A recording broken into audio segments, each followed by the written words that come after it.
semua adalah rakyat Indonesia. Semua leluhur kita mengorbankan jiwanya merebut kemerdekaan ini. Maka kita wajib hukumnya saat ini mempertahankan NKRI dalam kebinekaan Indonesia. Siap? Seperti yang disampaikan Sekjen, menyebutnya bukan lagi Habib. Rizik kalau Pak Sekjen, tapi anak Surabaya nyebutnya resek. Rizik kayak resek, dintai bisa ya. Kalau dulu di bumi Pasundan ada yang mengibarkan bendera agama, mau berubah Indonesia jadi negara agama. DITI Kartosuwiryo berhasil kita berantas. Di bumi Sumatera ada PRRI Permesta, berhasil kita tumpas. Kalau sekarang FPI mau dirikan Indonesia jadi negara Islam, kita habisi sampai akar-akarnya. Merdeka! Merdeka perjuangan! Merdeka! Merdeka! Pembunuhan Habib Rizik Syihab bukan insidentil, tapi direncanakan. Laskar Cina komunis yang dibesarkan oleh pemerintah penjajah Belanda, saudara. Apa kerja mereka? Kerja mereka, saudara, membantu Belanda untuk menarik upeti dari para petani, dari rakyat Indonesia, untuk memeras, untuk menekan, untuk menganiaya. Bahkan mereka lebih kejam daripada tentara Belanda, saudara. Berapa banyak orang Indonesia yang mereka perkosa? Berapa banyak orang Indonesia yang mereka bunuh? Berapa banyak orang Indonesia yang mereka cincang, saudara? Kurang ajar. Sekarang, kita lihat sekarang, PKI Tata Ria Mizat beberapa waktu yang lalu di TV dan di media, PKI sudah di mana-mana. Siapa bilang tidak ada? Kita lihat sekarang bagaimana ekonomi kita sudah bergantung kepada Cina. Hutang kita 5.000 triliun. Seluruh aset bangsa ini sudah dikuasai oleh asing. Kenapa Indonesia berubah jadi negara biadab terhadap rakyatnya sendiri? Jadi mahal Pak darahnya seorang muslim, tapi di Indonesia murah sekali. Sampai diulangi lagi. Ini benar-benar kejahatan kemanusiaan yang sangat biadab. Seluruh dunia ini, Pak, seluruh dunia ini cuma ada di Indonesia. Pelanggar protokol kesehatan diperlakukan dengan keji dan biadab. Seluruh dunia cuma ada di Indonesia. Kata Nabi, "Kham'udurati kulika min kinati fawailun lil mukadzibina bi fadli man ahabbahum ahabbahullah man abghadahum abghadahullah." Mereka anak cucuku, mereka keturunanku, mereka diciptakan dari darah dagingku, maka celakalah orang-orang yang mendustai kemuliaan mereka. Man ahabbahum ahabbahullah. Barang siapa yang cinta kepada mereka, maka Allah akan cinta kepadanya. Dan barang siapa yang membenci mereka, ahlul baitnya Nabi, maka dia akan dibenci oleh Allah Subhanahu wa taala. Sudah takbir. Makanya saudara, orang yang membenci Habib Rizik bukan hanya berhadapan dengan FPI saja, tapi orang yang membenci Habib Rizik berhadapan dengan seluruh umat Islam yang ada di muka bumi ini. Saudara, takbir. Siap bela Allah, siap bela Nabi, siap bela Quran, siap bela Islam, siap jaga ahlul baitnya Nabi, siap pertahankan Islam. Semua angkat tangan, semua takbir, takbir, takbir. Saat ini mulai ada upaya-upaya pengaburan sejarah. Saat ini, saudara, ada upaya pendistorsian sejarah. Ada mengatakan saat ini Islam di Indonesia datang bukan dari Arab tapi dari Cina.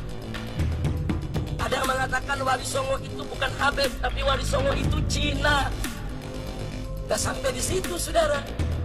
Seminggu yang lalu Menteri Dalam Negeri Republik Indonesia meresmikan monumen patung Laskar Cina di Taman Mini Indonesia Indah, sudah. Laskar Cina mana yang berjuang untuk Indonesia? Laskar Cina mana yang berjuang untuk memerdekakan Republik ini? Menteri Dalam Negeri Republik Indonesia, kurang ajar, kurang ajar. Kenapa Laskar Cina komunis yang kau buat untuk diperingati, padahal mereka pengkhianat negeri ini, saudara. Allah takbir. Saya baca judul itu tidak tepat. Karena PKI itu sudah jelas secara formal, yuridis formal maupun politik sudah jelas pelaku kudeta, buat apa dibahas? Yang harus dibahas sekarang, apakah mungkin komunis itu balik lagi kemari? Jadi tadi saya perhatikan tidak ada peranan mahasiswa. Ingat poros Jakarta Peking. Ingat bagaimana rakyat sampai harga mengumbung tinggi. Sadar nggak saudara-saudara sampai 500% waktu tahun 65? Saya ikut berjuang waktu itu. Nah, ketika itulah mahasiswa spontan mengeluarkan Trigora.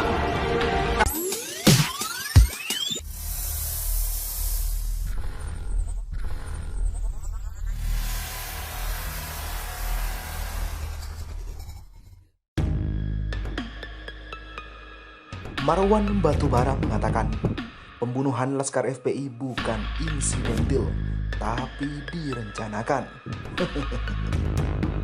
Republika Merdeka.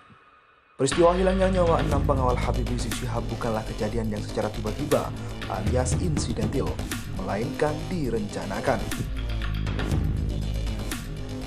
Demikian antara lain diungkapkan salah satu anggota tim pengawal peristiwa pembunuhan Laskar FPI atau TP3 Marwan Batubara saat acara bedah buku putih penembakan Laskar FPI yang diselenggarakan UI Reds secara daring.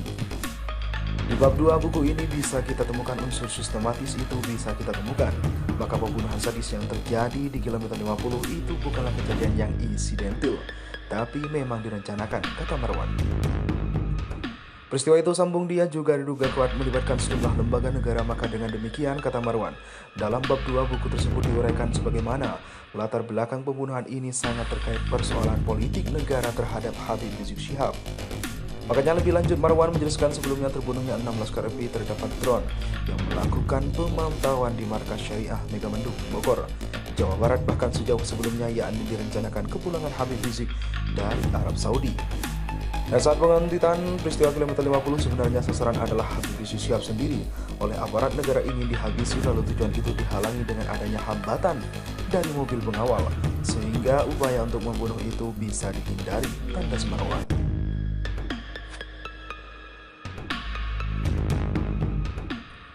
Wakil Ketua Umum MUI ketuk keras pembunuhan Ketua MUI Labura. Republika.co.id, Jakarta. Wakil Ketua Umum Majelis Ulama Indonesia Anwar Abbas mengutuk keras tindakan pembunuhan terhadap Ketua Majelis Ulama Labuhan Batu Utara atau Labura, Amin Rashid Alwan. Korban ditemukan tewas pada Selasa kemarin.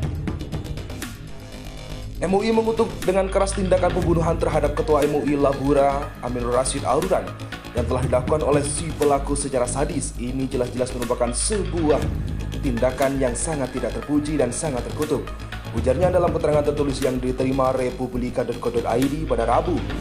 Dia pun memberikan apresiasi dan menyampaikan ucapan terima kasih yang sebesar-besarnya kepada pihak kepolisian, terutama kepada Kapolres Labuhan Batu AKBP Denny Kurniawan dan anak buahnya yang dalam waktu singkat dapat mengungkapkan dan menangkap si pelaku. MUI meminta pihak kepolisian untuk dapat segera mungkin membongkar motif dari pembunuhan ini dan memprosesnya untuk diseret ke pengadilan bagi dijatuhi hukuman yang seadil-adilnya, yang setimpal dan sepadan dengan tindakan yang telah dilakukan tersebut, ucapnya. Menurut Anwar, proses hukum ini sangat penting ditegakkan kepada yang bersangkutan agar semua orang menyadari bahwa nyawa manusia itu sangat bernilai dan berharga. Apalagi dalam Islam, menghilangkan nyawa satu orang itu sama artinya dengan menghilangkan nyawa seluruh umat manusia di atas muka bumi ini, katanya. Oleh karena itu, tambah dia, perbuatan pelaku pembunuhan tersebut benar-benar merupakan sebuah perbuatan dan tindakan yang sangat biadab dan terlaknat yang tidak boleh ditolerir sama sekali. Untuk itu, bagi tegaknya keadilan, yang bersangkutan harus dijatuhi hukuman yang seberat-beratnya, jelas Anwar.